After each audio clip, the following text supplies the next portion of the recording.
जब समय रुक जाए और आयाम खुल जाएं, तब जन्म होता है एक योद्धा का जो बदल सकता है पूरी सृष्टि की दिशा। ये कहानी है उस भैरव की जो समरलोक का देवता नहीं, विनाश का नायक है। तो अगर आप तैयार हैं तो जुड़ जाए हमारे साथ और सब्सक्राइब जरूर कीजिए। अद्विका और उसके चारों बच्चे तीसरे राजकुमार एल्बर्ट के न्योते पर उसके महल में खाना खाने के लिए चले गए थे। अद्विका को देखते ही एल्बर्ट का ईमान डोल गया और उसने अद्विका को पाने की ठान ली थी। अद्विका को अपने सामने देखते ही एल्बर्ट ने उसका हाथ पकड़ने की कोशिश की, लेकिन तभी अग्निशिखा ने तुरंत आगे आते हुए उसके हाथ को पकड़ लिया और कहा, मूर्ख इंसान, तेरी इतनी औकात नहीं कि तू मेरी मां को छू भी सके। एक सुरक्षित अंतर बनकर खड़ा रह वहां पर। सुनकर एल्बर्ट सकपका गया और थोड़ा गुस्से से मगर चेहरे पर एक मुस्कान लाते हुए बोला, बेटा ऐसे बड़ों के बीच नहीं बोलते। तभी धीरेन्द्र ने भारी आवाज में कहा, बड़े भी तुम्हारी तरह ऐसी हरकत नहीं करते अंकल, पहले तमीज के साथ पेश आओ। अद्विका को अपने बच्चों को उसे ऐसे प्रोटेक्ट करते हुए देखकर खुशी हुई और उसने राजकुमार को देखते हुए दोनों हाथ जोड़कर नमस्कार किया। राजकुमार को ये समझ नहीं आया तो तभी ध्वनिल बोला, अरे अंकल, इसे नमस्ते कहते हैं। हमारी माँ ने आपको ग्रीट किया है, इसके बदले आपको भी हाथ जोड़कर उन्हें प्रणाम करना चाहिए। क्या आपके पापा ने नहीं सिखाया? तभी कवन, जिसके पीठ पर थोड़ा हल्का कुबड़ था, बोल पड़ा, इसे इसके पापा ने नहीं सिखाया होगा तो हमारे पापा से कह देंगे इसे सिखाने के लिए। बच्चों के शब्द एल्बर्ट के दिल में तीर की तरह लग रहे थे, मगर उसने अपने गुस्से को जैसे तैसे काबू कर लिया। उसने आगे बढ़कर सभी की तरफ देखा और अपने हाथ जोड़ लिए और बोला, हेलो एवरीवन, आपका हमारे इस छोटे से महल में स्वागत है। तभी अग्निशिखा नाक सिकुड़ते हुए बोली, हाँ ये बहुत छोटा ही है, हमारा गरुड़ भी इससे बड़े कमरे में रहता है। तभी कवन ने एक बार फिर कहा, हमारी वो भेड़ें भी इससे बड़े बाड़े में रहती है। पता नहीं ये लोग इतनी छोटी जगह को कैसे महल कह रहे हैं। ऊपर से इनके पास कोई भी लाइट नहीं है। ये लोग तो आज भी दिए और मशाल जलाकर घर को रोशन करते हैं। ये लोग तो बहुत ज्यादा पिछड़े हैं। तभी धीरेन्द्र ने आसपास देखकर अपना सिर हिलाया और फिर राजकुमार को देखा और बोला, माँ इस आदमी को देखो, इसने लड़कियों वाली पैंट पहनी है। बाप रे, इसे गर्मी नहीं होती क्या इस चीज को ऐसे पहनकर? ये सुनकर अब अद्विका को अपनी हंसी रोकना मुश्किल होने लगा था, तो उसने सिर्फ सिर झुकाया और कुछ नहीं बोली। चलते चलते सभी लोग महल के अंदर के हिस्से में पहुंच गए। यहाँ कई सोफे रखे हुए थे।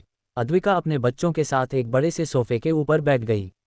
एल्बर्ट भी उसके सामने वाले सोफे के ऊपर बैठ गया और फिर बोला, मैडम अद्विका, मेरा नाम राजकुमार एल्बर्ट है और मैं इस किंगडम का तीसरा और सबसे छोटा राजकुमार हूँ। आज आप मेरी रिक्वेस्ट को मान देकर यहाँ आए, उसके लिए बहुत बहुत धन्यवाद। ये सुनकर ध्वनिल बड़े ही रुबाबदार तरीके से बोला, ये तुम्हारी खुशनसीबी है कि हम तुम्हारे इस कबाड़खाने में से, वरना हम ऐसी जगहों को मुड़कर भी नहीं देखते। राजकुमार ने जब ये सुना तो उसे लगभग खून की उल्टी हो जाती। उसने मन में ही सोचा, ये लोग खुद को क्या समझते हैं? अरे भाई, मैं राजकुमार हूँ और ये मेरा इस किंगडम का सबसे बड़ा और प्रशस्त महल है और तुम लोग इसे कबाड़खाना बोल रहे हो। राजकुमार ने फिर एक गहरी सांस ली और ध्वनिल के ताने को इग्नोर किया और अद्विका को घूरते हुए बोला, आपके बच्चे बड़े प्यारे हैं, पर आपको देखकर नहीं लगता कि आप ही इनकी माँ है। आप अभी भी किसी जवान लड़की की तरह दिखती है। तभी कवन ने एक तंज कसा, हाँ तो तुम्हें क्या लगा, 4 बच्चों की माँ दोनों हाथों पर चलती है क्या? अगर हमारी माँ इतनी जवान दिखा है तो तुम्हें इससे कोई जलन हो रही है क्या? तभी धीरेन्द्र ने राजकुमार की टांग खींचते हुए कहा, इसकी शक्ल ही बताती है कि ये अभी भी कुंवारा ही है।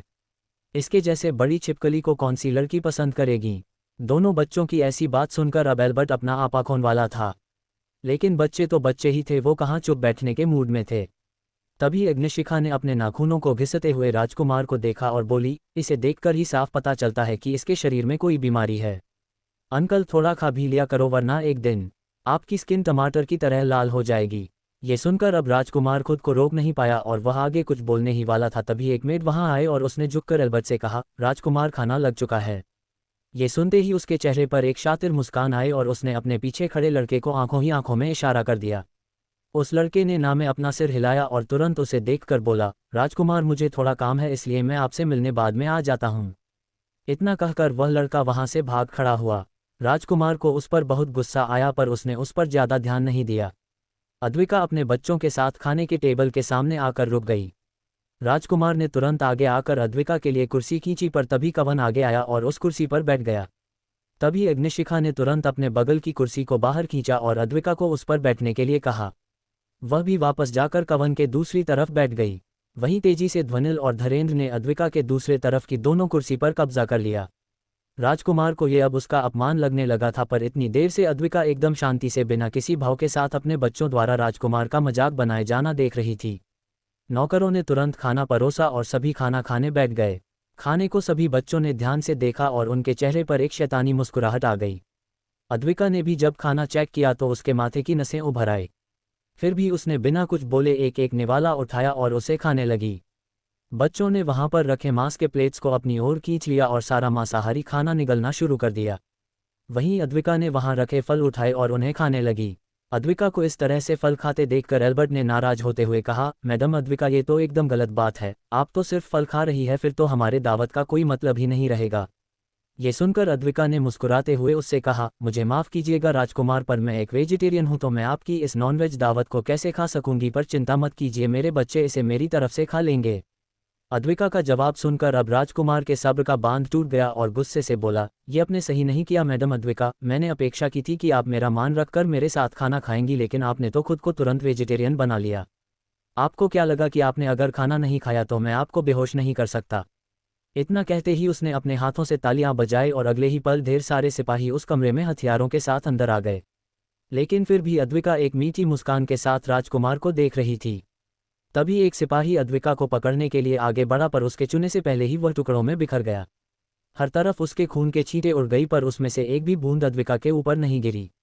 अद्विका ने अपना हाथ आगे किया और टेबल पर रखे अंगूर का एक गुच्छा उठा लिया और अंगूर को ध्यान से पकड़ा और उसे अपने गुलाबी होंठों पर रखकर खा लिया। पर इस वक्त उस कमरे में कोई भी कुछ खाने के मूड में तो बिल्कुल नहीं था, सिवाय अद्विका और उसके बच्चों के। राजकुमार भी खून में नहा चुका था। तभी अद्विका ने अंगूर को चबाते हुए राजकुमार से पूछा, क्या तुम्हें अभी भी मुझे पकड़ने के लिए कुछ और करने की इच्छा है या तुम्हारी फेंक गई?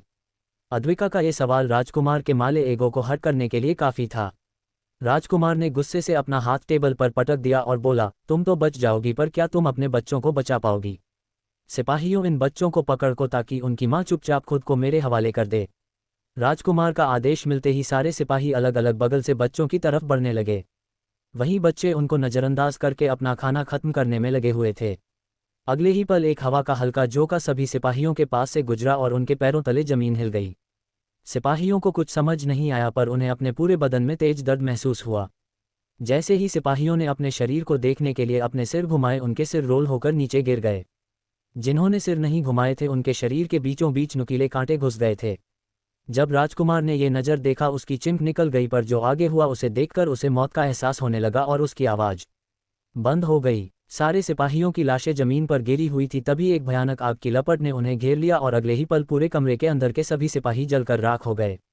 ये सब कुछ होने में कुछ ही मिनटों का समय लगा था। राजकुमार एल्बर्ट की तो पहले से ही घिघी बन गई थी।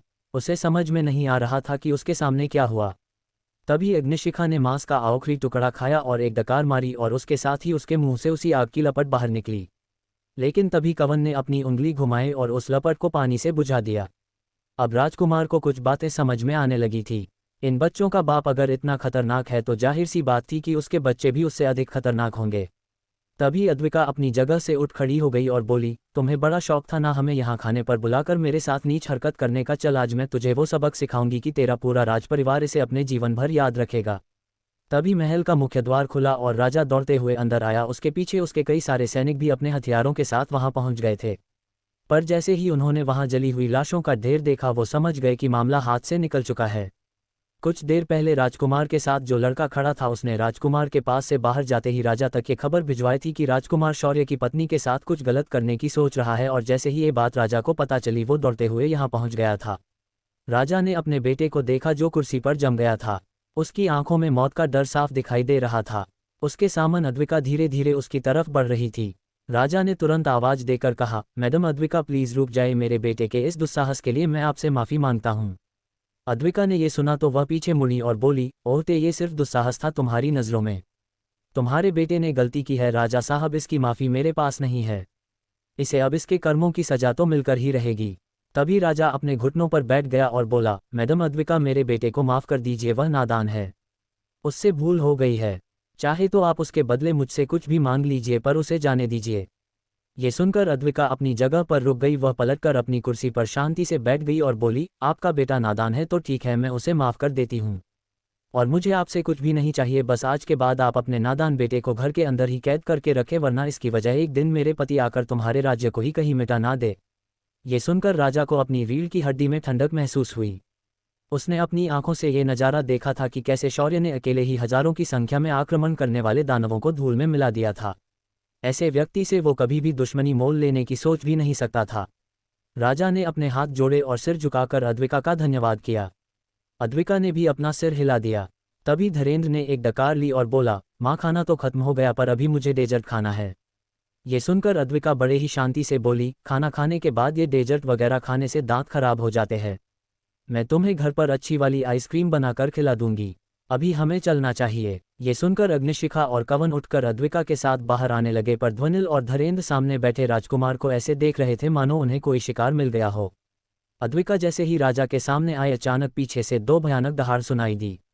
एक सफ़ेद रंग का विशालकाय बाघ और हरे रंग का विशालकाय ड्रैगन यानी वृत्रा उस कमरे में दिखाई दिए।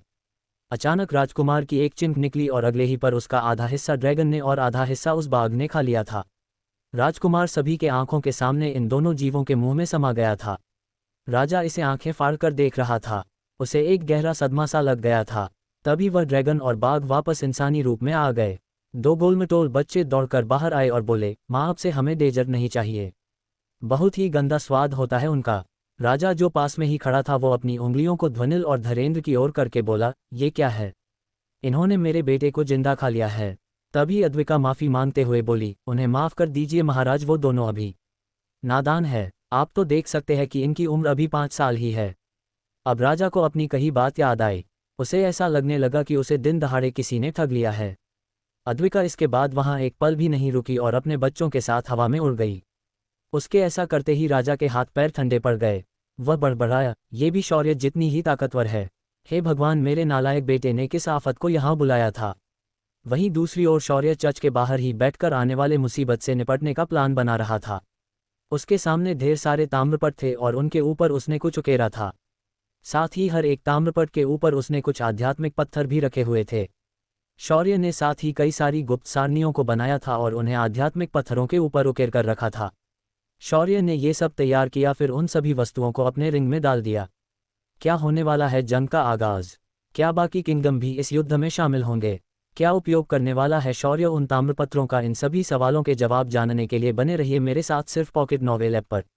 शौर्य ने जंग के लिए लगने वाली सभी वस्तुओं को तैयार किया और अपने कमरे से बाहर निकल आया। बाहर हॉल के अंदर नागशिखा, कनक बैठी हुई थी और वहीं शिखा परिषद की सारी लड़कियां अपने काले कपड़ों में खड़ी थी। सभी 20 लड़कियों के आगे आद्या खड़ी थी। आद्या को शौर्य ने यहाँ अंदर आकर दानव आयाम पर नजर रखने के लिए कहा था। आद्या ने आते ही दानव आयाम की चारों ओर घेराबंदी कर ली थी और दानवों के हर चाल पर नजर रखी थी। शौर्य ने एक बार कली को किसी से बात करते हुए सुना था कि डाक ऑर्गेनाइजेशन के सभी सभासदों को सक्रिय होने के लिए कह दो। शौर्य की दिमाग में अब यही सवाल गूंज रहा था कि ये डाक ऑर्गेनाइजेशन है क्या चीज़। शौर्य ने सिस्टम की मदद से जब छानबीन की तो उसे इतना ही पता चला कि विश्व में कोई एक डाक ऑर्गेनाइजेशन नहीं है, बल्कि इनकी संख्या 7 थी और 7 के साथ दुनिया के 6 महाद्वीपों पर सक्रिय थी। इनमें से 2 तो सिर्फ एशिया में ही स्थित थी। इससे ज़्यादा जानकारी शौर्य को पता नहीं चली। शौर्य ने इसीलिए आद्या को आज यहाँ बुलाया था ताकि वह जाकर इन ऑर्गेनाइजेशन के बारे में पता कर सके। आद्या ने कुछ दानव सेवकों को पकड़ा था और जब शौर्य ने डाक ऑर्गेनाइजेशन की बात की तो उसे तुरंत याद आया कि एक कैनिची नाम का दानव सेवक किसी निंजा कबीले की बात कर रहा था जो कि एक डाक ऑर्गेनाइजेशन थी। आद्या ने तुरंत शौर्य से ये जानकारी साझा की और ये सुनकर शौर्य को समझ आ गया कि कली अपना पहला दांव बाहर की दुनिया में चलने वाला है। शौर्य ने आद्या और बाकी लड़कियों को वापस दानव आयाम पर नजर रखने के लिए भेज दिया और खुद उस घर के अंदर से बाहर निकल आया। उसके बाहर आते ही उसके सामने आसमान से अद्विका नीचे उतरी। अद्विका को देखते ही शौर्य बोला, मेरी जान आज कितने नमूने मारे गए।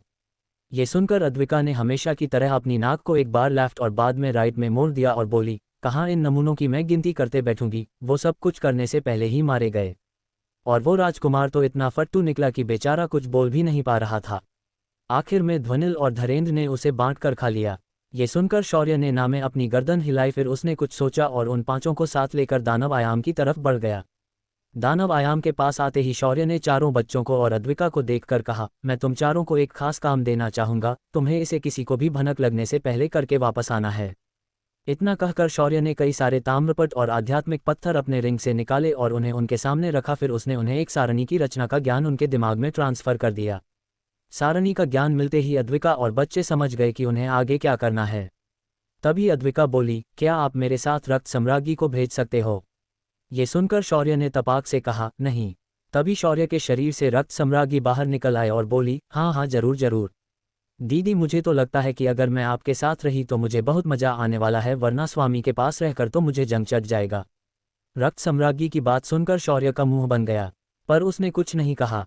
वहीं रक्त सम्राज्ञी के मिलते ही अद्विका के चेहरे पर एक कातिलाना मुस्कुराहट आ गई और बोली, तुमने सच कहा, इस बार मजा तो बहुत आने वाला है।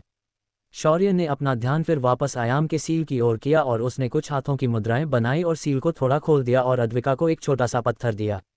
ये पत्थर इस सील को खोलने की चाबी था।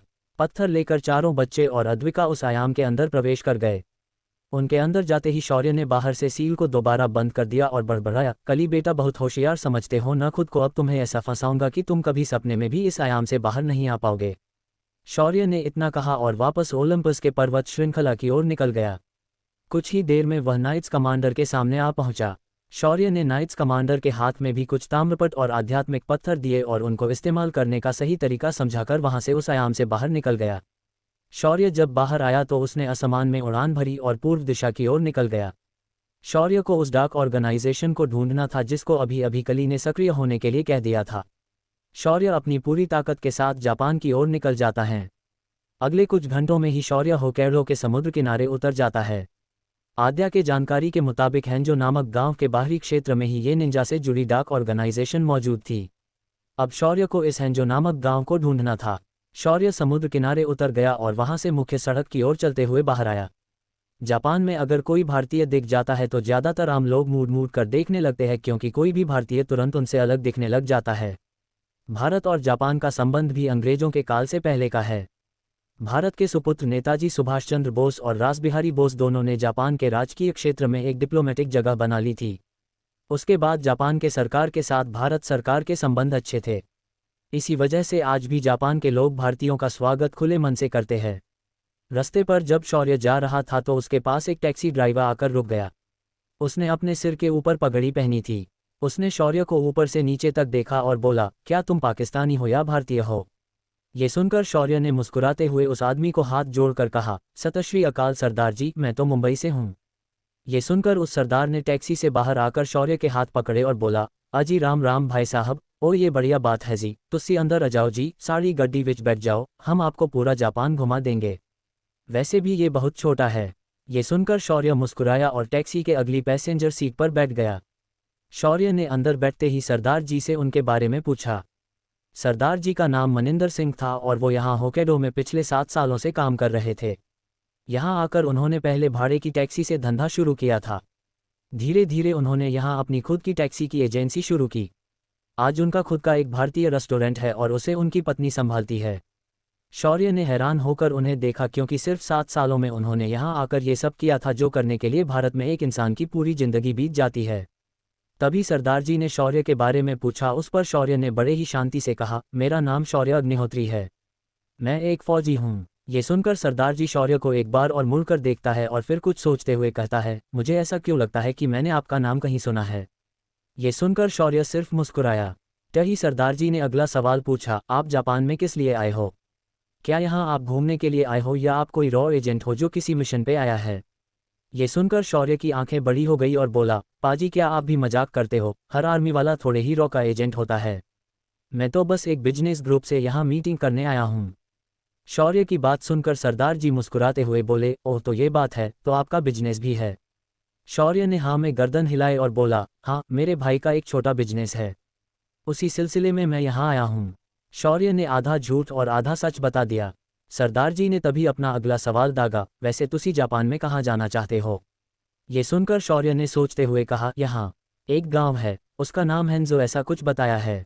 मुझे यहाँ एक बुजुर्ग व्यक्ति से मिलना है जिनका बेटा मेरे भाई के हाथ के नीचे काम करता है। हेंजो का नाम सुनकर सरदार जी की आंखें अब बड़ी हो गई और वो डरते हुए बोले, शौर्य प्रा आप किसी अंडरवर्ल्ड या याकुजा के लिए काम करते हो?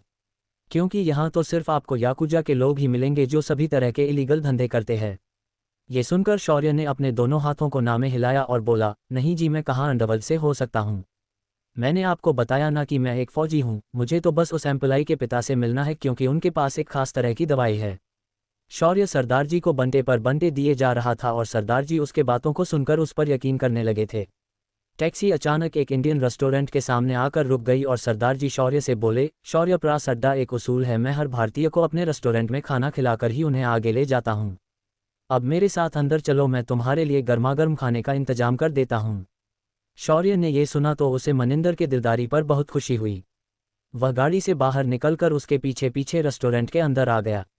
अंदर आते ही शौर्य के सामने एक जापानी लड़की जिसने माथे पर सिंदूर और बिंदी लगाई थी और उसके हाथों में चूड़ियां थी और उसने पटियाला ड्रेस पहना हुआ था।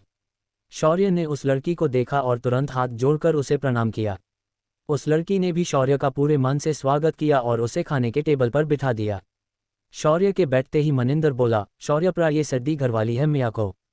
2 साल पहले मैंने इसके साथ शादी की थी और सबसे बड़ी बात यह है कि इसकी हिंदी बहुत अच्छी है। ये सुनकर शौर्य ने एक बार मियाको को देखा और बोला, भाभी जी प्रणाम, मेरा नाम शौर्य अग्निहोत्री है, मुझे आप शौर्य कह सकती है। ये सुनकर मियाको भी मुस्कुराते हुए शौर्य से बोली, शौर्य भाई साहब, आपका जापान में स्वागत है। मैं आशा करती हूँ कि आपको यहाँ कोई तकलीफ नहीं होगी। शौर्य ने हाँ में सिर हिलाया। तभी मियाको ने पीछे मुड़कर जोर से कहा, सुक्की भाई साहब, एक गर्मा गर्म चिकन तंदूरी और बटर चिकन बनाए, हमारे खास मेहमान आए हैं भारत से। ये सुनकर अंदर से आवाज आई, जी भाभी जी, आसी तुरंत लेके आ रही आसी। तभी शौर्य ने मियाको को टोकते हुए कहा, भाभी जी रुकिए, मैं आपको ये बताना भूल गया कि मैं वेजिटेरियन हूँ, तो अच्छा होगा कि आप कोई अच्छा पंजाबी वेज खाना मंगवा दे। ये सुनकर अंदर से सुक्की की आवाज आई, ओह भाई तुस्सी फिक्र ना करो, मैं आपके लिए स्पेशल छाछ, मक्के की रोटी और सरसों का साग बना देता हूँ। और हाँ, साढ़े आलू के पराठे सबसे ज़्यादा फेमस है, आप बस कुछ मिनट रुक जाओ। शौर्य ने ये सुना तो उसने सुक्की को धन्यवाद दिया और फिर अंदर का इंटीरियर देखने लगा। कुछ देर शौर्य ने इधर उधर की बात की, फिर उसने अपने पॉकेट में हाथ डाला और 4 आध्यात्मिक पानी की बोतल निकाली और टेबल पर रख दी। फिर शौर्य ने सुक्की, मियाको और मनिंदर और उसके एक और स्टाफ को बुलाया और उनके हाथ में वो बोतलें थमा दी। जब मनिंदर ने उस बोतल को देखा, उसे बोतल को पहचानने में देर नहीं लगी। उसने आंखें बड़ी करके शौर्य को देखा और बोला, ओह पाजी, आपको पता भी है इसकी कितनी कीमत है जापान के अंदर? मैं इस एक बोतल से ऐसा एक पूरा रेस्टोरेंट खरीद सकता हूँ।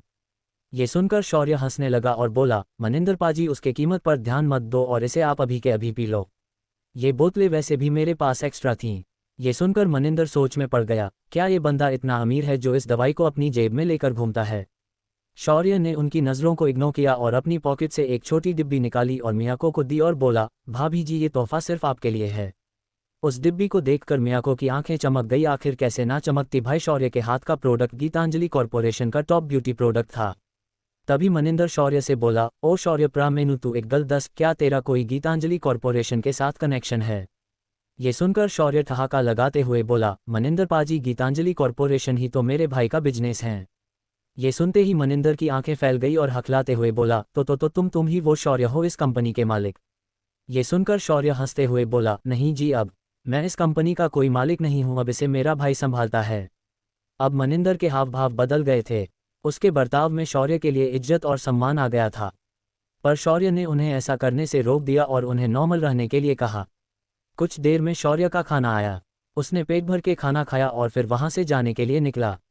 तभी मियाको ने जिद करके शौर्य की अपने रेस्टोरेंट के लोगों के साथ एक सेल्फी ली और उसे सेव कर लिया। रेस्टोरेंट से मनिंदर सीधा शौर्य को अब हांजो गांव की ओर लेकर निकल गया। होक्काइडो से हांजो लगभग 120 किलोमीटर था। हांजो पहाड़ियों से घिरे जंगल के बीच बसा एक गांव था, पर इस गांव के अंदर हर तरफ पारंपरिक जापानी पोशाक पहने लोग हर तरफ नजर आते थे। इन सभी लोगों के चेहरे साफ साफ बताते थे कि ये लोग पूरे के पूरे याकुजा थे। उनके शरीर पर जगह जगह टैटू बने हुए दिखाई दे रहे थे। गांव के बाहर पहुंचते ही मनिंदर ने कार रोकी और शौर्य से बोला, शौर्य प्रा, मैं अपनी गाड़ी लेकर सिर्फ यहां तक ही आ सकता हूं, इसके आगे तुम्हें खुद जाना होगा। पर एक बात याद रखना, अंदर जाने के बाद तुम यहाँ के लोगों को बिल्कुल भी आंख मिलाकर मत देखना, ये लोग इस वजह से मरने मारने उतर जाते हैं। ये सुनकर शौर्य ने मनिंदर को उसकी साल के लिए धन्यवाद दिया और गांव की ओर चलते हुए जाने लगा। गांव के बाहर पहुंचते ही शौर्य ने देखा कि बाहर एक ताकोयाकी का ठेला लगा हुआ था। उस ठेले के अगल बगल गुंडों जैसे दिखने वाले लोग, जिन्होंने अपने बालों को उल्टा मोड़कर सेट किया हुआ था, और कुछ लोगों ने अपने बालों को अलग अलग फैंसी रंग में रंगा हुआ था, वहां बैठकर खाने का मजा ले रहे थे। शौर्य को उनकी ओर देखते हुए देखकर एक लड़का गुस्से से खड़ा हो गया और किसी कुत्ते के गुर्राने की तरह आवाज निकलते हुए बोला, नानी मिटे दायो यात्सु। ये सुनकर शौर्य ने तुरंत रिप्लाई दिया, मेरी नानी यहाँ नहीं रहती। अब क्या होने वाला है इस भाषा की समस्या की वजह से? क्या शौर्य सही से उस ऑर्गेनाइजेशन का पता लगा पाएगा? क्या ये याकुजा शौर्य से पंगा लेने वाले हैं? इन सभी सवालों का जवाब जानने के लिए बने रहिए मेरे साथ सिर्फ पॉकेट नॉवेल ऐप पर। शौर्य हांजो गांव पहुंच चुका था। ये गांव मामूली गांवों से एकदम अलग था। इस गांव के सभी लोग क्रिमिनल या गैंगस्टर्स थे। इनका रहन सहन सब कुछ एक खास नियम से चलता था। शौर्य के उस गांव में एंट्री करते ही उसे कुछ गांव के लोगों ने रोककर जापानी भाषा में कुछ कहा, जिस पर शौर्य ने भी उटपटांग जवाब दे दिया। शौर्य का जवाब सुनकर सिस्टम हंसने लगी और बोली, होस्ट, ये लोग तुम्हें पूछ रहे हैं कि तुम क्या देख रहे हो। ये सुनकर शौर्य ने तुरंत हाथ जोड़कर उनसे अंग्रेजी में कहा, मुझे माफ़ कीजिएगा, मैं यहाँ नया हूँ और मुझे आपकी भाषा समझ नहीं आ रही है। शौर्य की अंग्रेजी सुनकर वहाँ खड़े लोग उसे और भी ज़्यादा घूरने लगे। उसके बाद शौर्य ने सिस्टम से कहा, सिस्टम, मुझे ये भाषा ज्ञान अभी के अभी मेरे दिमाग में ट्रांसफ़र कर दो, वरना इन लोगों की नज़रों को देखकर कहीं मुझे गुस्सा ना आ जाए और मैं इनकी जान लेकर फिर एक बार पाप का धनी बन जाऊं। उमैया सुनकर सिस्टम ने तुरंत जापानी भाषा का ज्ञान तुरंत शौर्य के दिमाग में ट्रांसफ़र कर दिया। अगले ही पल उसे समझ आया कि वो लोग असल में क्या पूछ रहे थे और किस लहजे में पूछ रहे थे। शौर्य ने उन्हें एक बार ऊपर से नीचे देखा और जापानी भाषा में बोला, क्या तुम लोग यहीं के निवासी हो। ये सुनकर वहां खड़ा हरे बालों वाला लड़का गुस्से से बोला, पहले ये बता कि तू हमें ऐसे क्यों घूर रहा था। तुझे दिख नहीं रहा कि हम लोग यहाँ अपना खाना खा रहे हैं। ये सुनकर उनके सवाल का जवाब देते हुए शौर्य बड़ा ही विनम्र होकर बोला, मेरी उस हरकत के लिए मैं आपसे माफ़ी मांगता हूँ। मैं यहाँ कुछ ढूंढते हुए आया हूँ, तो क्या आप मुझे उसके बारे में कुछ बता सकते हैं। तभी एक लाल बालों वाला लड़का आगे आते हुए बोला, ये यहाँ जो गाँव है और हम यहाँ के करता धरता। इस गांव में ऐसी कोई चीज़ नहीं है जो मेरे इस गैंग को मालूम नहीं है, तो अब तू बता कि तू यहाँ कैसे ढूंढ रहा है। उसकी बात सुनकर शौर्य ने खुशी से कहा, ये तो बड़ी अच्छी बात है, तो क्या आप मुझे बता सकते हैं कि आपके गांव में ये निंजा ऑर्गेनाइजेशन कहाँ मिलेगा। शौर्य का ये सवाल सुनकर वहाँ खड़े लोग हैरानी से शौर्य को देखने लगे। उन सभी के आंखों में डर साफ दिखाई दे रहा था। उसी वक्त उस स्टॉल का मालिक जो वहाँ खड़ा था, उसने अपना मोबाइल निकाला और एक अननोन नंबर पर वीडियो कॉल लगा दी। कॉल कनेक्ट होते ही दूसरी तरफ का आदमी उसे उठाकर सामने शौर्य को देख रहा था। उस आदमी को कुछ समझ नहीं आ रहा था कि असल में यहाँ क्या हो रहा है। अगले ही पल उसने शौर्य के मुंह से एक बात सुनी तो वह सारा मामला समझ गया। अरे भाई, इतना क्यों सकते में आ गए तुम लोग। मैंने बस आपसे ये पूछा है कि क्या आप में से कोई निंजा ऑर्गेनाइजेशन के बारे में जानता है जो इस गाँव में है। ये सुनकर वहाँ खड़े सारे लड़के एक दूसरे को देखने लगे, पर उन्होंने कुछ नहीं कहा। तभी स्टॉल का मालिक शौर्य के पास गया और इधर उधर देखने के बाद धीरे से शौर्य के कान में फुसफुसाया, बच्चे, इस गांव में निंजा ऑर्गेनाइजेशन के बारे में ऐसे पूछना मना है। अगर किसी ने सुन लिया तो लेने के देने पड़ सकते हैं। अब बेहतर यही होगा कि तुम चुपके से यहाँ से बाहर निकलो और कभी इस गांव में वापस कदम मत रखना। उस स्टॉल वाले की बात सुनकर शौर्य समझ गया कि यहाँ के लोगों के मन में निंजा का खौफ एक अलग ही लेवल पर है। शौर्य ने उस स्टॉल के मालिक की बात सुनकर उसे मदद करने के लिए शुक्रिया कहा, पर अगले ही पल उसने उस मालिक के सिर पर हाथ रख दिया और उसकी मेमोरी से शौर्य ने यहाँ स्थित निंजा के हेडक्वार्टर की जानकारी हासिल कर ली। शौर्य ने उसके बाद उस स्टॉल के मालिक को छोड़ दिया और उसके स्टैंड पर लगे मोबाइल के सामने गया। फिर शौर्य ने अपना हाथ हिलाया, हेलो मिस्टर लीडर, कैसे हैं आप। मैं आशा करता हूँ कि मेरी आपसे जल्द मुलाकात होगी। फ़ोन के दूसरी तरफ का आदमी बहुत ज़्यादा चौंक कर शौर्य को देखने लगा था, लेकिन शौर्य ने उसके चेहरे के भावों की ओर ध्यान नहीं दिया और फ़ोन को डिस्कनेक्ट कर दिया। शौर्य ने फिर उस स्टॉल के मालिक से एक बार मुड़कर धन्यवाद कहा और गांव के अंदर प्रवेश कर गया। निंजा ऑर्गेनाइजेशन का हेडक्वार्टर इस गांव के अंदर ही एक पुरानी इमारत के अंदर स्थित था। इसे कोई भी आम इंसान पहचान नहीं सकता था, लेकिन इसी इमारत के पीछे बसे जंगलों में निंजा की पूरी स्कूल बसी थी। आमतौर पर ये निंजा गांव में कभी भी दिखाई नहीं देते। गांव में फैले उनके जासूस ही उनका काम किया करते थे। इन निंजा को मिशन दिए जाते थे जो उन्हें ऑफलाइन मिलते थे और इनका काम उस मिशन को कंप्लीट करना और अपने स्कूल और हेडक्वार्टर के लिए पैसे कमाना। हेडक्वार्टर के नीचे भी कई निंजा शाखाएं थीं। उनमें से मुख्य शाखा हांजो में थी तो बाकी की अन्य शाखाएं दूसरे गांवों में स्थित थी। शौर्य धीरे धीरे उस इमारत की तरफ बढ़ने लगा था। कुछ ही पल में वह उस इमारत के सामने था, लेकिन वह आगे बढ़ता उससे पहले ही कुछ काले साए तेजी से उसकी तरफ बढ़े और उन्होंने दूर से ही अपने हाथ से कुछ तेज हथियार फेंककर शौर्य को दे मारे। ये कुछ स्टार की तरह दिखने वाले शुरिकेन थे। शौर्य ने उस पर बिल्कुल भी रिएक्ट नहीं किया और वैसे ही खड़ा रहा। सारे शुरिकेन आकर शौर्य के शरीर से टकराकर नीचे गिर गए। शौर्य ने उसके बाद अपने आसपास खड़े उन काले सायों को देखा जिन्होंने सिर से लेकर पांव तक काले कपड़े पहने थे। शौर्य के लिए इन्हें मारना बहुत आसान था क्योंकि ये सिर्फ एक आम मार्शल आर्टिस्ट थे। इनकी क्षमता ज़्यादा से ज़्यादा अनाहत चक्र के योद्धा तक ही हो सकती थी। शौर्य ने उसके बाद उन्हें देखते हुए ही उस इमारत की ओर अपने कदम बढ़ाए। उन निंजा योद्धाओं को शौर्य का ये अंदाज पसंद नहीं आया और उन्होंने तेजी से शौर्य के ऊपर हमला कर दिया। अगले ही पल कई सारे निंजा हवा में कलाबाजियां खाते हुए शौर्य को चारों तरफ से मारने के लिए आगे बढ़े। शौर्य ने एक उबासी ली और अपने हाथ को झटक दिया। उसके ऐसा करते ही सारे निंजा जो इतनी देर से उछल कूद कर रहे थे वो उड़कर दूर जा गिरे। शौर्य ने उन्हें जान से नहीं मारा था, मगर वो अब कुछ समय के लिए नहीं उठने वाले थे। इस वक्त शौर्य चाहता तो उन्हें जान से मारकर निकल जाता, पर वह अब डरने लगा था क्योंकि पता नहीं कब उसका पाप बढ़ेगा और पुण्य घट जाएगा।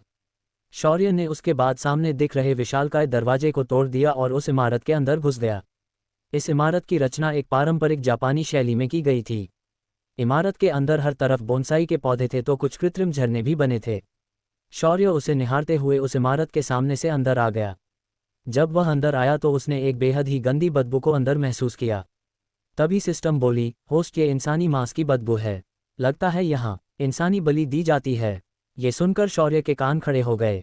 उसने अपने दिव्य दृष्टि को सक्रिय किया और अंदर के नज़ारों को देखने लगा। शौर्य को इमारत के अंदरूनी हिस्से में एक बड़ी दानव की मूर्ति दिखी और उसके सामने कई सारे लड़के लड़कियों के नरमुंड रखे दिखाई दिए। उसके सामने एक गंजा आदमी तरह तरह की सामग्री को समझे जल रहे हवन कुंड में डालकर जला रहा था। उस गंजे के पीछे कई सारे पारंपरिक जापानी किमोनो की तरह दिखाने वाले कपड़े पहनकर लोग खड़े थे। उन सभी के हाथों में तलवारें थीं।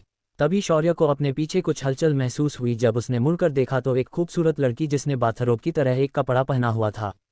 उसकी आंखें छोटी थी मगर होंठ लाल थे। उसके लंबे लंबे बाल उसने पोनी बनाकर बांधे थे। उसकी आंखों से जानलेवा इरादे साफ दिखाई दे रहे थे। उस लड़की ने पीछे से शौर्य के पीठ पर तलवार लगाई थी। उसने बड़े ही तीखे अंदाज में कहा, कौन हो तुम और यहाँ अंदर कैसे आए? ये सुनकर शौर्य ने अपने हाथ उठाए और उसके सामने सीधा खड़े होकर उसने उस लड़की को आंख मारते हुए कहा, हेलो ब्यूटीफुल, क्या तुम इस निंजा स्कूल की कोई स्टूडेंट हो? मैं यहाँ इस निंजा ऑर्गेनाइजेशन को ख़त्म करने आया हूँ। ये सुनकर उस लड़की ने बिना कुछ सोचे उस तलवार को पूरी ताकत के साथ शौर्य के सीने में घुसाने के लिए दबाव बनाया, पर अगले ही पल उसकी तलवार टुकड़े टुकड़े होकर नीचे गिर गई। शौर्य ने उसे देखकर मुस्कुराते हुए कहा, अरे अरे, आपकी तलवार तो मुझे मारने से पहले ही टूट गई। ये देखकर वह लड़की उछलकर पीछे चली गई, पर उसके ऐसा करने से उसकी लंबी सुंदर टांगें शौर्य के सामने झलक गई, जिसे देखकर शौर्य का चेहरा तुरंत लाल हो गया। उसने मन में कहा, कितनी बेशर्म है ये लड़की, इसने अंदर कुछ भी नहीं पहना। अगर उस लड़की ने ये सुना होता तो वह लड़की शौर्य को नोचकर मार देती। शौर्य ने उसके बाद उस लड़की को नज़रअंदाज किया और हर तरफ रखने लगा। इस इमारत के अंदरूनी हिस्से में कुछ परिवार भी थे जिसके अंदर कुछ छोटे छोटे बच्चे भी दिखाई दे रहे थे। वहीं कुछ छोटे 8-9 साल के बच्चे अंदर ट्रेनिंग भी ले रहे थे। शौर्य ने उसके बाद सीधा आगे बढ़ना सही समझा और सामने के लकड़ी के दरवाजे को तोड़ते हुए वह आगे बढ़ गया। असल में उसे इस दरवाजे को तोड़ने की जरूरत नहीं थी, पर जब उसने हाथ आगे करके उसे धक्का दिया तो वह खुला नहीं, फिर जब उसने बाहर खींचा तो भी खुला नहीं, तो उसने उसे तोड़ दिया था। पर उसे ये नहीं पता था कि ये एक स्लाइडिंग दरवाजा था। शौर्य जब भी किसी ऐसे काम के लिए जाता जहां वह लोगों को मारने वाला होता था तो उसके 1 या 2 पेंच ढीले हो जाते थे। आज भी कुछ ऐसा हुआ था। शौर्य ने आगे जाकर अचानक पीछे मुड़कर उस लड़की को देखा और बोला, आंटी, अगली बार कपड़े पहनकर मुझसे लड़ने आना। ये सुनकर उस लड़की का चेहरा लाल हो गया। उसे अच्छे से पता था कि शौर्य किस बारे में कह रहा था।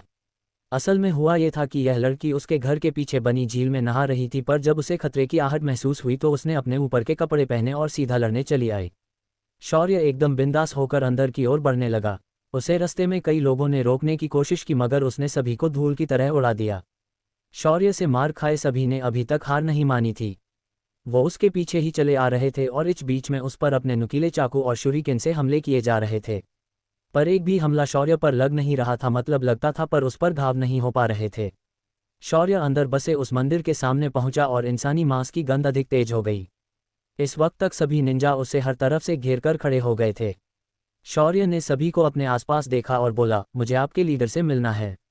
मैं यहाँ कुछ जानकारी लेने आया हूँ, इसीलिए मैं चाहता हूँ कि आप अपने कागे को यहाँ बुलाए। शौर्य ने काफ़ी विनम्रता से ये बात सामने रखी। उसकी बात सुनकर वह गंजा आदमी जो अंदर पूजा कर रहा था अंदर से बाहर आ गया।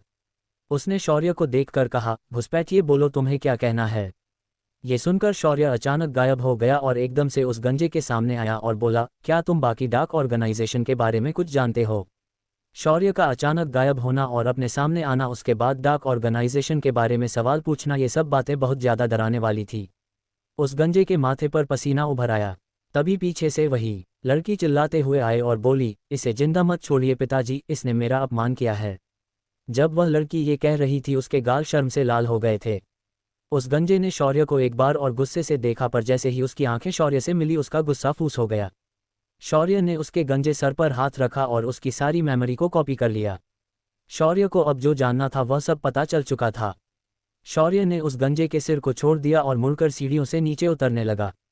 जब वह अपनी पहली जगह पहुंचा तो उसने आसमान की ओर देखा और बोला, आज मैं पापियों का नाश करने जा रहा हूं ब्रह्मदेव, पर एक बात याद रखना, मेरा जो पाप बढ़ा है उसे कम कर देना, क्योंकि उस लाल स्तंभ को देखकर मुझे बहुत बुरा लगता है। इतना कहकर शौर्य ने सिस्टम से कहा, सिस्टम आज यहाँ मौजूद पापियों को माफ कर दो। सिस्टम ने भी तुरंत पाप के आधार पर वहां मौजूद लोगों को अलग कर दिया। जब शौर्य ने देखा कि उसके सामने लगभग सभी पापी थे पर वह लड़की और कुछ छोटे लड़के ही इसमें शामिल नहीं थे, उसके माथे पर लकीरें उभर आई। इसका मतलब साला ये सारे निंजा पापी है। शौर्य ने यह बात उनकी भाषा में ही जोर से कही थी, जिस वजह से सभी ने उसकी बात सुन ली और सभी लोग शौर्य को देखने लगे। तभी वह लड़की बोली, नहीं ऐसा नहीं हो सकता, निंजा दल की स्थापना शांति के लिए की गई थी, तुम बिल्कुल गलत बात कर रहे हो। ये सुनकर शौर्य ने उस लड़की को देखा और बोला, अच्छा तो तुम्हें लगता है कि ये लोग पापी नहीं है, क्या तुम्हारे पास इसका कोई सबूत है? ये सुनकर वह लड़की बोली, हम निंजा कुछ उसूल फॉलो करते हैं और हम हमारे निंदों को मानते हैं। ये सुनकर शौर्य हंसने लगा और बोला, तुम भी बड़ी अजीब हो, तुम्हें पता है आज रात तुम्हारा बाप क्या करने की प्लानिंग कर रहा था? यहाँ मौजूद हर उस निंजा को ये बात पता है सिवाय उन छोटे बच्चों और तुम्हारे। आज रात इस पूरे देश में ये सारे निंजा सड़क पर उतरकर कत्लेआम करने वाले थे और ये उन्हें उनके मालिक यानी दानव कली ने आदेश दिया था, जिसे तुम ओनीलाड कहते हो। ये सुनकर उस लड़की की आंखें बड़ी बड़ी हो गई, वह अपने पिता को और बाकी लोगों को अविश्वास से देखने लगी। तभी वह गंजा आदमी आगे आया और बोला, ये झूठ है मिशिको, ऐसा कुछ भी नहीं है। तभी शौर्य ने अपना हाथ झटका और उस मंदिर के अंदर से कुछ उड़कर बाहर निकल आया। क्या आया था उस मंदिर के अंदर से? क्या होने वाला है मिशिको का निर्णय? क्या वह शौर्य पर विश्वास कर पाएगी? इन सभी बातों के जवाब जानने के लिए बने रहिए मेरे साथ सिर्फ और सिर्फ पॉकेट नॉवेल ऐप पर। नहीं दिखानी थी, पुण्य कमाने के चक्कर में एक बार और शौर्य अपने क्रोध की अग्नि में जलने लगा था। सिस्टम ने भी उसकी भावना को समझा और सारे याकुजा अड्डे की लोकेशन शौर्य कैसा शेयर कर दी। अब कौन सी तबाही मचाने वाला है शौर्य जापान के अंदर? क्या शौर्य कहीं इस वजह से जापान की सरकार के नज़रों में आ जाएगा? क्या शौर्य का ये पाप का सफाया करने का काम आम लोगों के जीवन पर असर करेगा? बाकी 6 ऑर्गेनाइजेशन के साथ शौर्य क्या करने वाला है? क्या अद्विका और उसके बच्चे अपने काम में सफल हो जाएंगे? इन सभी सवालों के जवाब जानने के लिए बने रहिए मेरे साथ सिर्फ और सिर्फ पॉकेट नॉवेल ऐप पर। पुण्य के चक्कर में शौर्य सिस्टम के कहने पर जापान के अंदर मौजूद याकुजा का अंत करने के लिए फिर एक बार निकल पड़ता है। असल में उसे अपने अगले शिकार की ओर जाना था, पर जो हरकत इन याकुजा ने उस लड़की के साथ की थी उसे देखकर शौर्य का दिमाग पूरी तरह घूम चुका था। वह समझ चुका था कि बिना कली के प्रभाव के भी कुछ इंसान जन्म से ही दानव से भी खतरनाक होते हैं। शौर्य अब सिस्टम ने दिखाए लोकेशन को फॉलो करते हुए याकुजा के अड्डों को ढूंढने लगा। उसे कुछ ही देर में टोक्यो के याकुजा का मेन अड्डा मिल गया और वह सबसे पहले वहां पहुंचा। शौर्य ने अंदर उतरते ही इमारत के अंदर मौजूद सभी लाल निशानों को मार्क किया और सिस्टम की मदद से उन्हें अपनी जगह पर ही भस्म कर दिया। शौर्य के क्रोध के सामने इन आम इंसानों का टिकना बहुत मुश्किल था। उसके बाद शौर्य उड़कर दूसरी जगह पर गया और वहां भी उसने यही काम किया। रात के घने अंधेरे में शौ ने अपनी इस हरकत को अंजाम दिया और सुबह तक पूरा जापान याकुजा और उनके चमचों से मुक्त हो गया। सुबह सुबह पूरा जापान इस घटना से दहल गया था। लगभग 2 लाख से ज्यादा लोग रातों रात राख बनकर मिट गए थे। शौर्य ने तो जापान के सेंट्रल जेल में बंद कैदियों को भी खत्म कर दिया था। उसी वक्त जापान के सैटेलाइट ने एक तस्वीर उनके अवकाश संशोधन विभाग को भेजी, जिसके अंदर एक इंसान बिल्कुल किसी सुपरमैन की तरह पूरे जापान में उस रहा था और वह जहां गया था वहां मौजूद याकुजा के अड्डे नष्ट हो गए थे। पूरा जापान उस आसमान में उड़ते हुए इंसान के बारे में सोच रहा था। कोई उसे सुपरमैन कह रहा था तो कोई उसे एलियन बता रहा था। कुछ लोगों ने तो ये तक कह दिया कि वो तो भारतीय देवता हनुमान थे। वहीं शौर्य, जो रात भर अपने क्रोध के आवेश में आकर याकुजा को तबाह किए जा रहा था, वह थककर एक बिल्डिंग के ऊपर लेटा हुआ था। उसका सारा गुस्सा शांत हो चुका था। तभी उसकी कानों में सिस्टम की आवाज़ सुनाई दी और उसके सामने एक पैनल आ गया। होस्ट आपके रात भर के सफाई अभियान की वजह से अपने पुण्य में थोड़ी वृद्धि करवा ली है, साथ ही आपके पाप में भी थोड़ी गिरावट हुई है। तभी शौर्य, जो पैनल को घूर रहा था, वह गुस्से से बोला, ये क्या बकवास है सिस्टम? मैंने रात भर इतनी मेहनत करके उन पापियों को खत्म किया और मेरे पुण्य में सिर्फ 2% की वृद्धि हुई है और पाप सिर्फ 0.5% से कम हुआ है। क्या तुम इसे बढ़ोतरी कहती हो? ये सुनकर सिस्टम ने शांति से जवाब दिया, होस्ट ये मुझे पता नहीं है। पहले चित्रांगदा से मिलो ताकि वह तुम्हें इसके बारे में अधिक एक्सप्लेन करे, क्योंकि मैं इसके बारे में कुछ भी नहीं जानती। ये सुनकर शौर्य ने आसमान की ओर देखा और सोचा, अब ये चित्रा मुझे कहाँ मिलेगी? पिछली बार उसने मुझे पाप और पुण्य की याद दिलाई और गायब हो गई। यही सोचते हुए शौर्य ने आसमान में उड़ान भरी और वापस भारत की ओर हिंद महासागर से होते हुए निकल आया। जब शौर्य चेन्नई के तट पर पहुंचा तो वह नीचे उतरा और एक रेस्टोरेंट में पहुंचा। उसने वहां सांभर और इडली का ऑर्डर दिया और उसे नारियल के चटनी के साथ पेट भरकर खाया। उसने एक लंबी डकार मारी और तृप्त होकर वहां से बाहर निकल आया। जब वह उड़कर महाराष्ट्र की ओर जा रहा था तभी उसकी नज़र एक खास नज़ारे पर पड़ी और वह वहां रुक गया। सर्दी को मौसम अपने पिक पर था। जनवरी के महीने में हर कोई गर्म कपड़े पहनकर घर से बाहर निकल रहा था।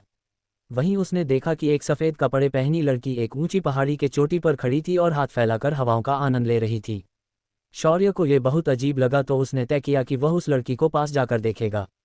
वह धीरे से आसमान से उस लड़की से कुछ दूरी पर उतरा और जैसे ही उसने उस लड़की को देखा वह चिल्लाते हुए बोला, चित्रांगदा तुम यहाँ हो। अपने पीछे अचानक शौर्य की आवाज़ सुनकर चित्र पलट गई और बोली, अरे शौर्य, तुम और यहाँ, युद्ध का क्या हुआ? अद्विका और तुम्हारे बच्चे कहाँ गए? शौर्य को देखते ही चित्रा ने शौर्य पर सवालों की बौछार कर दी थी। उसके सवालों को सुनकर शौर्य शांति से बोला, कली ने बाहरी दुनिया पर आक्रमण करके अराजकता को फैलाने के लिए कुछ प्राचीन डाक ऑर्गेनाइजेशन को सक्रिय कर दिया है। अगले कुछ दिनों में दुनिया भर में तबाही शुरू हो जाएगी, इसीलिए मैं उन्हें उनके कुछ करने से पहले ही खत्म करना चाहता हूँ। एशिया में दुनिया की 2 दर्ज ऑर्गेनाइजेशन मौजूद है, इसमें से एक मैंने खत्म कर दी है और दूसरी मुझे खत्म करनी है। रही बात अद्विका और बच्चों की, वो लोग इस वक्त कली के बिल में गए हुए हैं। मैंने उन्हें अंदर से बाहर आने वाले दानवों और अर्ध दानवों को रोकने के लिए कुछ बैरियर्स और सारनियां बिछाने के लिए भेजा है। मुझे लगता है कि अब तक वे लोग बाहर आ भी गए होंगे। शौर्य का जवाब सुनकर चित्रा ने सिर हाँ में हिलाया। तभी शौर्य आगे बोला, वो सब छोड़ो और अब मुझे बताओ कि मैंने कल रात कई पापियों को मार डाला पर मेरे पुण्य में सिर्फ 2% की ही वृद्धि हुई और वो उन एंजल्स को खत्म करने से मेरे ऊपर एक पाप की मुहर भी लगी हुई है। अब मुझे इसका पूर्ण स्पष्टीकरण बताओ। ये सुनकर चित्रा की आंखें चौड़ी हो गई और वह हैरानी से बोली, क्या कहा तुमने अभी? तुमने एंजल्स की जाति को पृथ्वी पर से नष्ट कर दिया है। तुम्हें पता भी है उन्हें ब्रह्मा जी ने खास देवदूतों के रूप में निर्माण किया था। उनका खात्मा यानी सीधा ब्रह्मदेव के पुत्रों का खात्मा होता है और इसका परिमाण बहुत ही खतरनाक हो सकता है। ये सुनकर शौर्य भी सीरियस होकर बोला, मैं मानता हूं कि ब्रह्मदेव ने बनाई ये जाति बहुत खास थी, पर इसका मतलब ये नहीं कि उन्हें खुद पर इतना घमंड करके इंसानों को तुच्छ लेखने का अधिकार मिला हो। ये जाति अहंकार में चूर होकर खुद को बाकी जीवों से श्रेष्ठ समझ रही थी, यहाँ तक कि ये खुद को ही भगवान समझने की भूल कर रहे थे। इसीलिए मैंने उन्हें खत्म कर दिया। शौर्य की बात सुनकर चित्रा के ओंठ थोड़े कांप गए। उसकी इच्छा तो बहुत हो रही थी कि वह अभी शौर्य को पकड़े और उसे घसीट घसीट कर पीट दे, पर उसने अपने क्रोध को नियंत्रित किया हुआ था। चित्रा ने एक गहरी सांस ली और बोली, ठीक है, मैं तुम्हारी भावना समझ गई। ये सुनकर शौर्य ने फिर अपने दोनों हाथों को एक दूसरे के साथ मल दिया और बोला, वैसे देवकन्या चित्रा, क्या आप मेरी मदद करेंगी? ये सुनकर चित्रा ने अपने चेहरे पर थोड़े सख्त भाव लाए और बोली, हाँ बोलो, तुम्हें कैसी मदद चाहिए? ये सुनकर शौर्य ने अपनी बात को उसके सामने रखते हुए कहा, दरअसल मैं आपसे जानना चाहता था कि क्या आपके पास कोई उपाय है जिससे मैं शीघ्रता से अपने इस पाप को कम कर सकूं और तेजी से पुण्य को प्राप्त कर सकूं। ये सुनकर चित्रा ने शांति से जवाब दिया, इसका बहुत सरल उपाय है और वह है वनवास या अज्ञातवास। लेकिन मैं इसके बारे में तुम्हें अधिक विस्तार से तुम्हारे इस युद्ध के बाद बताऊंगी। ये सुनकर शौर्य समझ गया कि उसे थोड़ा कठिन मार्ग अपनाना पड़ने वाला है। शौर्य ने अपना सिर झुकाया और बोला, ठीक है, फिर हम कली के हत्या के बाद मिलेंगे, पर याद रखना कि आप मुझे इसका उपाय विस्तार से समझने वाली है। जब शौर्य ने ये कहा तो चित्रा ने अकड़ते हुए कहा, हाँ हाँ जाओ, अभी मुझे यहाँ इस नज़ारे का आनंद लेने दो। ये सुनकर शौर्य वहाँ से निकल गया। कुछ देर तक उड़ाने के बाद वह अपने घर पहुँच गया और नहा देखकर तैयार होकर कंपनी की ओर चला आया। दोपहर का समय हो चुका था तो उसे अदिति भाभी और चीकू भी कंपनी के अंदर ही मिल गए। चीकू को गोद में लेकर शौर्य ने उसके लिए एक मीठा फल उसके हाथ में थमा दिया। फिर उसके गालों के साथ थोड़ा छेड़छाड़ करने के बाद शौर्य ऑफिस के अंदर आ गया। इस वक्त आदित्य, रिया, कशिश और सिमरन थोड़ी चिंता में बैठे थे। शौर्य को सामने देखकर उन्होंने शौर्य को खड़े होकर ग्रीट किया। वहीं आदित्य ने सिर्फ उसे हाय कहा और कुछ सोचते हुए बाहर देखने लगा। तभी शौर्य ने आदित्य से उसकी परेशानी पूछी और जिसे सुनकर शौर्य का अभी अभी शांत हुआ दिमाग फिर एक बार खिसक गया। आदित्य के 2 नंबर के चाचा की बेटी मिनल यानी शौर्य की भी वह रिश्ते में बहन लगती थी, उसकी शादी तय की गई थी। लेकिन जब शौर्य को दूल्हे का नाम शौर्य को पता चला तो वह शॉक हो गया। मिनल की शादी जिस लड़के से होने वाली थी वह लड़का कनाडा का सबसे बड़ा बिजनेसमैन था। उसका नाम आहिल महेश्वरी था। वह पूरी दुनिया में उसके बेबाक और डेयरिंग रवैये के लिए प्रसिद्ध था। शौर्य के चाचा को उसने एक कॉन्ट्रैक्ट दिया था जिसकी मदद से वे क्रूड ऑयल के मार्केट में एंट्री करने की सोच रहे थे, पर उसके बदले उसने उनसे उनके परिवार की लड़की मीनल का हाथ मांगा था। ये एकदम अचानक हुआ था, पर उसका रुतबा देखकर दूसरे नंबर के चाचा ने हाँ कर दी थी। शौर्य भी इस नमूने को अच्छे से जानता था। उसने इसके बारे में इस बीच में टीवी पर सुना था, पर हर बार उसके बारे में मीडिया बढ़ा चढ़ाकर बोलती थी। और आज शाम को वह लड़का मिनल को देखने के लिए सांगली में आने वाले था, पर घरवालों ने उसे आदित्य के पास आने के लिए कह दिया था। घरवाले चाहते थे कि आहिल पहले अपने बराबरी वाले से मिल ले ताकि वो अग्निहोत्रियों खुद से कम ना आंखें। आहिल के बारे में पूरी बात समझने के बाद शौर्य ने एक गहरी सांस ली और अपने गुस्से को रोकते हुए आदित्य से बोला, तो भाई इतनी भी क्या टेंशन लेने वाली बात है इसमें। ये सुनकर आदित्य हिचकिचाते हुए बोला, उसने एक और शर्त रखी है। उसने हमारे परिवार से गीतांजलि कॉरपोरेशन के नॉर्थ अमेरिका के अंदर के एक्सक्लूसिव डिस्ट्रीब्यूशन राइट्स और 25% शेयर मांगे हैं। और दादाजी ने मुझे फ़ोन करके उसे ये देने की विनती की है। ये सुनकर शौर्य, जो अभी तक अपना गुस्सा दबाए बैठा था, दहाड़ते हुए बोला, तुम्हें नहीं लगता कि ये कुछ ज़्यादा ही चबाने की कोशिश कर रहा है? मैं उसकी चमड़ी उधेड़कर रख दूंगा अगर उसने मेरे बिजनेस की ओर नज़र डाली तो। ये सुनकर आदित्य समझते हुए बोला, मैं तुम्हारी बात समझ सकता हूं, पर दादाजी का कहना है कि ऐसा मौका और ऐसा लड़का हमें कभी नहीं मिलेगा, तो उन्होंने इसी वजह से हाँ कह दी है।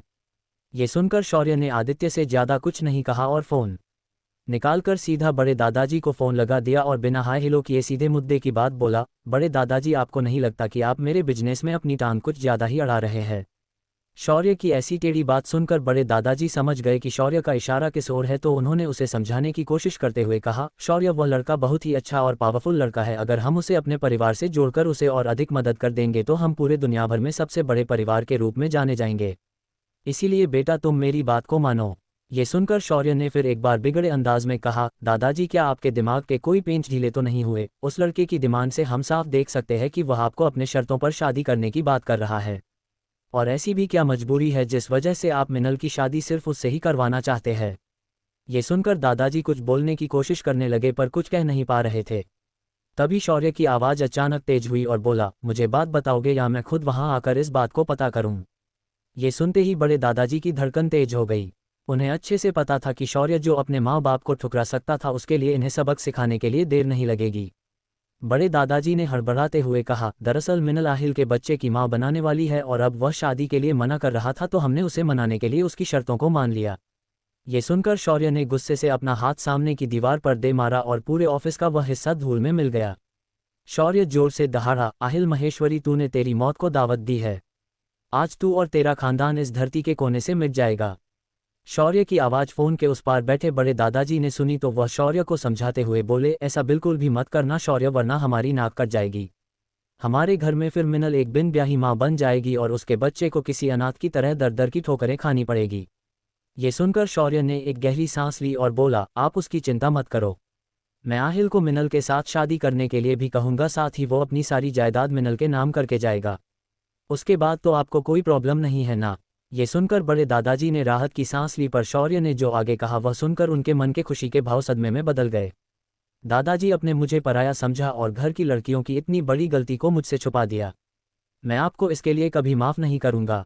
उसके बाद शौर्य ने फ़ोन काट दिया और आदित्य को देखते हुए बोला, अपने सारे कॉन्टैक्ट्स को इस्तेमाल करो और पता लगाओ कि आहिल और मिनल कहाँ और कब मिले थे। मुझे हर एक बात की जानकारी एकदम क्लियर चाहिए। ये सुनकर आदित्य ने अपना फ़ोन निकाला और अपने खास आदमियों को फ़ोन लगाया। इस टीम को आदित्य ने चार्ज लेते ही बनाया था और आज उसके द्वारा दिया काम उनका पहला मिशन था। उसने इस टीम को खास जासूसी के कामों के लिए ही नियुक्त किया था। उसके पास सिस्टम नहीं थी जो शौर्य की तरह उसकी मदद कर सके। उसके आदमियों ने तुरंत जांच शुरू की और काम पर लग गए। उन लोगों ने मिनल की पिछले कई महीनों की जानकारी इकट्ठा की और साथ ही आहिल की भी सारी जानकारी निकाली। धीरे धीरे वो लोग उस कड़ी तक पहुंच गए जिस जगह मिनल और आहिल एक दूसरे के साथ मिले थे। इस इन्वेस्टिगेशन में कुछ और लोगों के भी नाम सामने आए थे जिन्हें देखकर शौर्य और आदित्य का टेंशन और भी ज़्यादा बढ़ने वाला था। अब क्या करने वाला है शौर्य आहिल के साथ? क्या शौर्य आहिल को माफ़ कर पाएगा? किसके नाम बाहर निकल कर आए थे इस घटना में? आखिर ऐसा क्या हुआ था जिस वजह से मिनल और आहिल एक दूसरे से मिले और उनके बीच ये घटना हो गई? इन सभी सवालों के जवाब जानने के लिए बने रहिए मेरे साथ सिर्फ और सिर्फ पॉकेट नॉवेल ऐप पर।